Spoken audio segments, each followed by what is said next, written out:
Welcome to BRK news. So జనరల్గా మనం కొందరు చూస్తాం ఏంటంటే కళ్ళు తిరగడం అనేది ఈ ప్రాబ్లం ఎక్కువగా కనిపిస్తూ ఉంటుంది. అయితే ఇది ఎంత డేంజర్, ఎప్పుడు డాక్టర్ని సంప్రదించాల్సి ఉంటుంది, ఈ కళ్ళు తిరిగే సమస్య అనేది అసలు ఎందుకు వస్తుంది, రాకుండా జాగ్రత్తలు ఏం తీసుకోవాలి, ట్రీట్మెంట్ అంటే ఏముంది, పూర్తి వివరాలు తెలుసుకుందాం. మీరు మనతో పాటు ఉన్నారు ప్రముఖ internal medicine specialist doctor Rajesh శుక్లాల గారు. డాక్టర్ గారు నమస్తే అండి. నమస్తే డాక్టర్ గారు, కళ్ళు తిరుగుతూ ఉంటాయని చెప్తూ ఉంటారు. అంటే మాటి మాటి కళ్ళు తిరుగుతూ ఉంటాయి. కొందరికి కొంత దూరం నడిస్తే కళ్ళు తిరుగుతుంటుందని చెప్తారు. కొందరికి గుంపులో వెళ్తే కళ్ళు తిరుగుతుందని, లేదా జనరల్గా కూడా కళ్ళు తిరుగుతున్నాయి అన్నట్లుగా చెప్తూ ఉంటారు. కళ్ళు తిరగడం అనేది అసలు ఏంటి డాక్టర్ గారు, ఎట్లా డిఫైన్ చేస్తారు మీ మెడికల్ పరిభాషలో దాన్ని? సో కళ్ళు తిరగడం అనేది చాలా పెద్ద టాపిక్. సో దీనికి ఆరిజిన్ ఒకటి బ్రెయిన్ ఫంక్షనాలిటీ, రెండు హార్ట్ ఫంక్షనాలిటీ. ఈ రెండిటికి సంబంధించే ఎక్కువ శాతం కనెక్షన్ ఉంటుంది.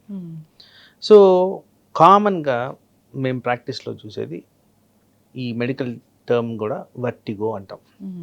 ఈ వర్టిగో అనేది కళ్ళు తిరుగుతూ వామిటింగ్ సెన్సేషన్, కాస్త కంటి చూపు మందగించడం, ఇలాంటివి కనిపిస్తుంటాయి. ఇది ఫ్రీక్వెంట్గా చలికాలంలో ఎక్కువగా చూస్తాం. ఎవరైతే ఎక్కువగా కోల్డ్ వెదర్కి ఎక్స్పోజ్ అవుతారో వీళ్ళల్లో కామన్గా ఉంటుంది. చెవులు ప్రాబ్లం ఉన్నా కానీ ఇది కామన్గా ఉంటుంది. అలాగే సైనస్ ప్రాబ్లం ఉన్నా కానీ ఇది కామన్గా ఏర్పడుతుంటుంది. అలాగే బ్రెయిన్కి సంబంధించి మాట్లాడుతున్నప్పుడు కొన్ని టైప్స్ ఆఫ్ బ్రెయిన్ క్లాట్స్ వల్ల కూడా ఇలాంటిది వచ్చేదానికి ఆస్కారం ఉంది. అలాగే బ్రెయిన్కి సంబంధించిన ఈ విటమిన్స్, పర్టికులర్గా విటమిన్ B12, విటమిన్ D, ఇవి లోపించినప్పుడు కూడా ఈ కళ్ళు తిరగడం అనేది సాధారణంగా ప్రజెంటేషన్. సో అలాగే నేను హార్ట్ గురించి మాట్లాడాను. సో హార్ట్ ఫంక్షన్స్ బట్టి కూడా మనకి కళ్ళు తిరగడం అనేది కామనెస్ట్ ప్రజెంటేషన్. ఫర్ ఎగ్జాంపుల్ మీరు ఫ్రీక్వెంట్గానే ఉంటారు, హార్ట్ అటాక్ అంటే గుండెపోటు వచ్చినప్పుడు కళ్ళు తిరగడం అనేది సహజం. ఎందుకంటే బ్లడ్ ప్రెషర్ డౌన్ అయిపోతుంది. సో బ్లడ్ ప్రెషర్ ఆరిజినేషనే హార్ట్ నుంచి ఉంటుంది కాబట్టి లో బ్లడ్ ప్రెషర్ వల్ల కళ్ళు తిరుగుతాయి. అలాగే గుండె దడ, పాల్పిటేషన్స్, వాటి కారణంగా కూడా హార్ట్ ఫంక్షనాలిటీ సరిగ్గా ఉండదు కాబట్టి అప్పుడు కూడా కళ్ళు తిరగడం అనేది సాధారణంగా జరుగుతుంది.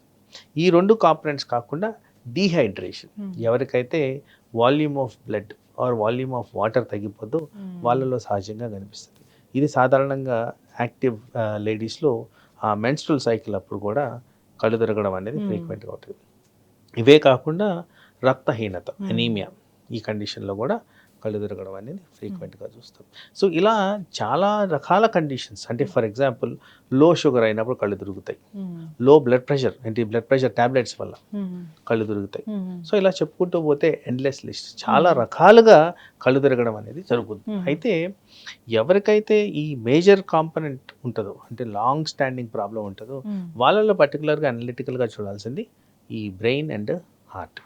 అదర్వైజ్ వాళ్ళు తీసుకుంటున్న మెడిసిన్స్ ఇవన్నీ కూడా కన్సిడర్ చేసి ఈ కళ్ళు తిరగడం అనే దాని గురించి మనం పర్టికులర్గా అనలిటికల్గా చూడాల్సిన అవసరం ఉంటుంది. సో ఈ చాలా మంది కళ్ళు తిరిగి కింద పడిపోతున్నట్లుగా అయిపోతుంది అలా చెప్తూ ఉంటారు. అది కూడా బ్రెయిన్కి సంబంధించిన ఇష్యూ అయినా డాక్టర్? అంటే ఓవరాల్గా మన పొజిషన్, అప్రైట్ పొజిషన్ అనేది మెయింటైన్ చేసేది బ్రెయిన్. బ్రెయిన్ ఫంక్షనాలిటీ నార్మల్ ఉన్నప్పుడే మనం చక్కగా నిల్చోగలుగుతాం, బ్యాలెన్స్ మెయింటైన్ చేయగలుగుతాం. ఎప్పుడైతే దానికి సరఫరా అనేది తగ్గిపోద్దో, whether nervous supply or blood supply, upright position maintain చేయడం డిఫికల్టీ వచ్చి కళ్ళు తిరగడం అనేది జరుగుతుంది. దానికి కారణాలు చాలా రకాలు ఉండొచ్చు, కానీ అల్టిమేట్ స్ట్రక్చర్ ఏదైతే ఎఫెక్ట్ అవుతుందంటే అది బ్రెయిన్. మనం తెలుసుకోలేమో నాకు దీనివల్లే కళ్ళు తిరుగుతుంది, నాకు ఈ ప్రాబ్లం వల్ల కళ్ళు తిరుగుతుంది అట్లా ఏమైనా అంటే తెలుసు. ఇప్పుడు సపోజ్ నేను రక్తహీనత అన్నాను. సో పర్టికులర్గా సపోజ్ ఒక పర్సన్కి కొద్దిగా లో హిమోగ్లోబిన్, ఫర్ ఎగ్జాంపుల్ 8 ఉంది అనుకుందాం, వాళ్ళకి మెన్స్ట్రల్ సైకిల్ గురైనప్పుడు ఈజీగా 1 or 2 grams అది డౌన్ అయిపోతుంది. మరి డెఫినెట్గా కళ్ళు తిరగడం పెరుగుద్ది.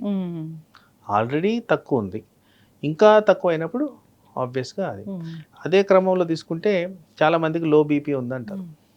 మరి ఈ లో బీపీ పర్సన్ ఎండకు గురయ్యి నీళ్లు సరిగ్గా తాక్కున్నాం అంటే బ్లడ్ ప్రెషర్ ఇంకా లోపించి కళ్ళు తిరుగుతాయి.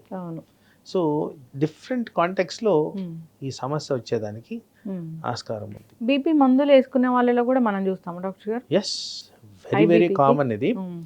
చాలా మటుకు బీపీ మెడిసిన్స్లో ప్రికాషన్గా రాస్తే మీరు సైడ్ ఎఫెక్ట్స్ చదివితే ఈ కళ్ళు తిరగడం, గిడినెస్ అనేది చాలా ఫ్రీక్వెంట్గా మెన్షన్ చేస్తుంటుంది ఆ టైప్ ఆఫ్ బ్లడ్ ప్రెషర్ మెడిసిన్స్లో.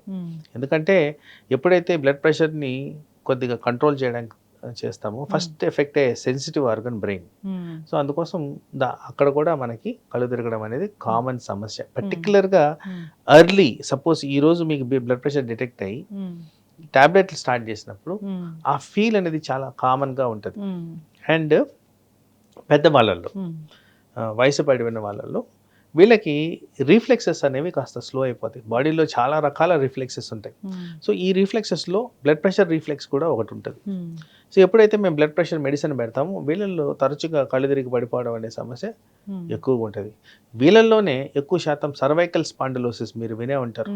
ఇక్కడ రక్తానికి సంబంధించిన అంటే బ్రెయిన్కి సంబంధించిన రక్త సరఫరా ఎముకల మధ్య పడి నొక్కుపోయినప్పుడు మీకు రక్త ప్రసరణ లోపించి కళ్ళు తిరగడం అనేది జరుగుతుంది. సో ఇవన్నీ చాలా ఫ్రీక్వెంటింగ్ థింగ్స్. కళ్ళు తిరుగుతున్నాయి డాక్టర్ గారు, అదే కారణమైనా కావచ్చు అన్నప్పుడు ఏం చేయాలి అసలు? ఫస్ట్ అండ్ ఫార్మోస్ట్ కళ్ళు తిరుగుతుంది, ఫస్ట్ మీరు కూర్చోవాలి ఆర్ పడుకోవాలి. That is the first thing to do. Then water intake, easily available fluid hydration అనేది చేసుకోవడం ఇంపార్టెంట్. దెన్ ఉన్న సిచ్యువేషన్లో మీకు అండర్లైన్ కండిషన్ ఏంటి, మీకు బ్లడ్ ప్రెషర్ ట్రీట్మెంట్ ఉందా, షుగర్ ట్రీట్మెంట్ ఉందా, ఇంకా బ్రెయిన్కి సంబంధించిన ఏదైనా ఉందా, ఫస్ట్ వాటిని మీకు అర్థమైపోద్ది కాబట్టి పక్కన ఉన్న వాళ్ళని అడగాలి. ఇదిగోండి నాకు ఈ సమస్య ఉంది, నాకు షుగర్ చెక్ చేయండి, బీపీ చెక్ చేయండి, వాట్ ఎవర్ పాసిబిలిటీ ఉంటే. లేని పక్షంలో దగ్గరున్న మెడికల్ ఫెసిలిటీకి వెళ్తే అవన్నీ ఆటోమేటిక్గా ట్రైన్డ్ డాక్టర్స్ ఉంటారు కాబట్టి జరిగిపోతాయి. సో ఇది ఫస్ట్ చేయాల్సింది, rest, hydration and attention from specialist. మీరు అన్నట్లుగా చాలా మంది కళ్ళు తిరిగినప్పుడు కూర్చోవడం కానీ లేదా పడుకోవడం కానీ చేస్తారు. పడుకున్నప్పుడు ఆ కళ్ళు తిరగడం ప్రాబ్లం అనేది తగ్గిపోతుందని చెప్తూ ఉంటారు. అంటే అప్పుడు ఏం జరిగినట్లు డాక్టర్ గారు? సో నేను ఇందాక మెన్షన్ చేసినప్పుడు బ్రెయిన్ చాలా sensitive in terms of blood pressure. So ఎప్పుడైతే పడుకుంటారో వాల్యూమ్ సర్క్యులేషన్, ఏదైతే బ్లడ్ సర్క్యులేషన్ ఉంటుందో ఎక్కువగా ఇంప్రూవ్ అవుతుంది.